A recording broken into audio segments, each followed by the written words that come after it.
Hi everyone, it's Lonnie again. For those of you who have followed my videos, you know that I've recently won a custody battle for my daughter. Now that day in court, I had weeks to prepare for it. I read everything I could read. I studied everything I could study. Visited every website, talked to everyone, and prepared for it. Prepared and prepared. The day before, I was a wreck. But when the day finally came, I was able to just walk in and do what I needed to do. And the aftermath of that, now that that morning I went to court, that evening my life changed. Now I'm happy, I'm elated, but I didn't have time to prepare for all the things that would come with them, with this new thing. You know, I mean, there's the cooking, the cleaning, the washing dishes, washing clothes, working my part-time job, working on the farm, just everything. It's overwhelming. It really is overwhelming. And it seems like that everything that can come up against me is coming up against me. There's stuff going on that's hitting me that I started 10 years ago.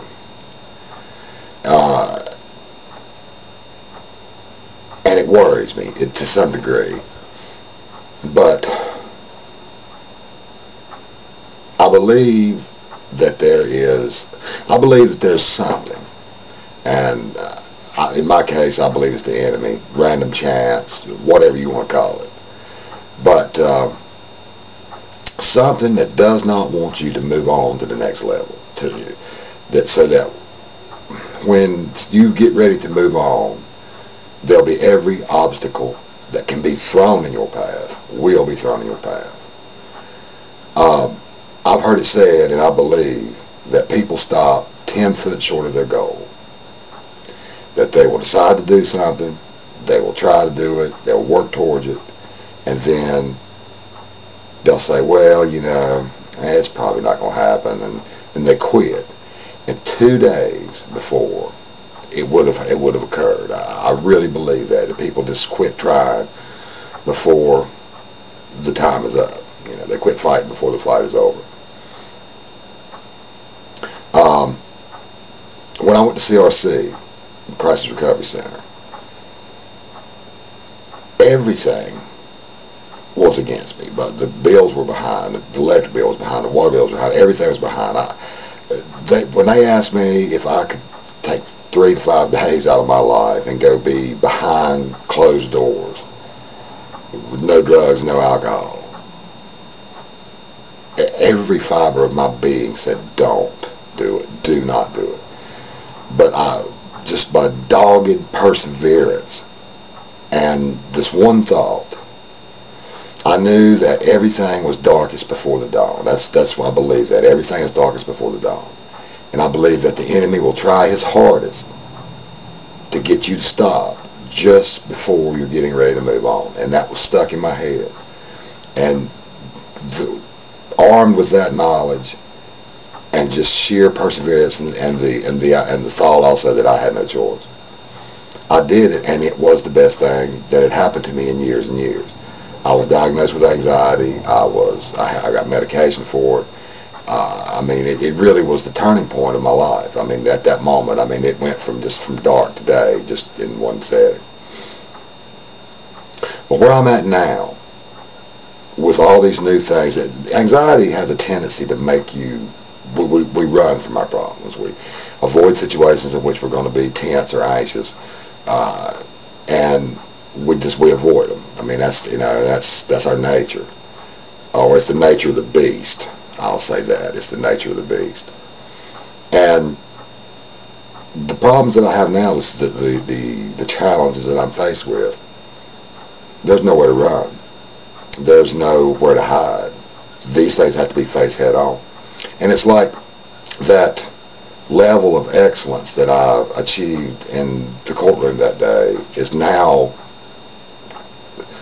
the situation is set up to where it's going to have to kind of stay that way. I'm in a situation where I have to get better. And I cannot fail. And that in itself makes it difficult to know that you're doing something in which you cannot fail.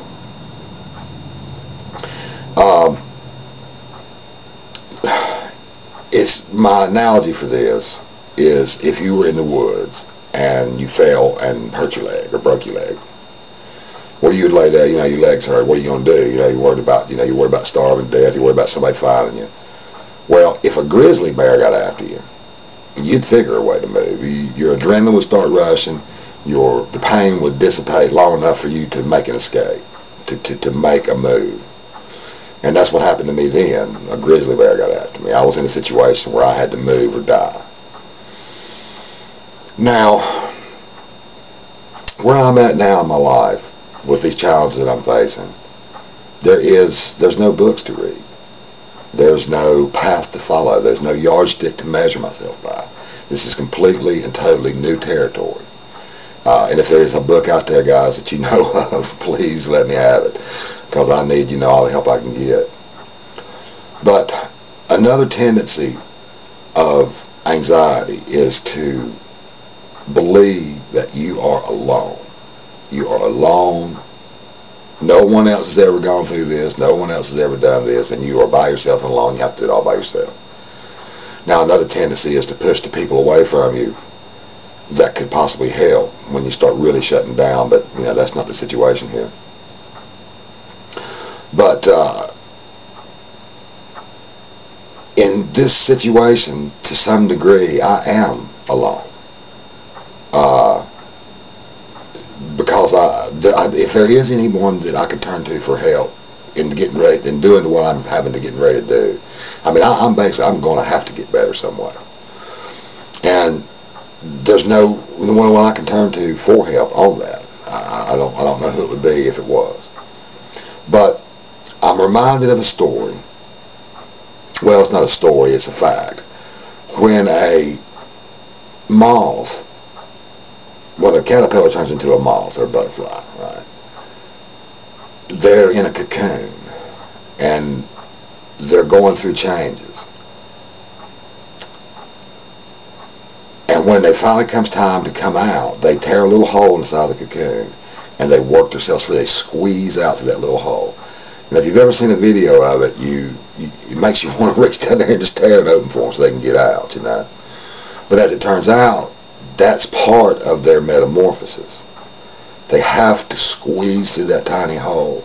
And by doing that, it squeezes blood down into the little small veins in their wings. And it's part of it. And they have to go through it alone. There's, I'm assuming there's things that could be done. If there was a storm coming, you could probably move the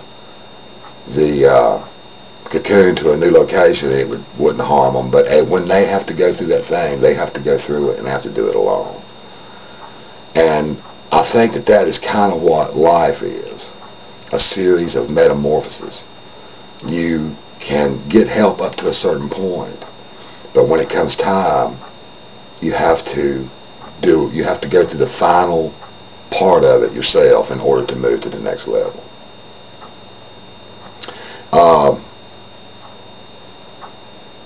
Which I don't know, that may be kind of deep, but I think that's what it is.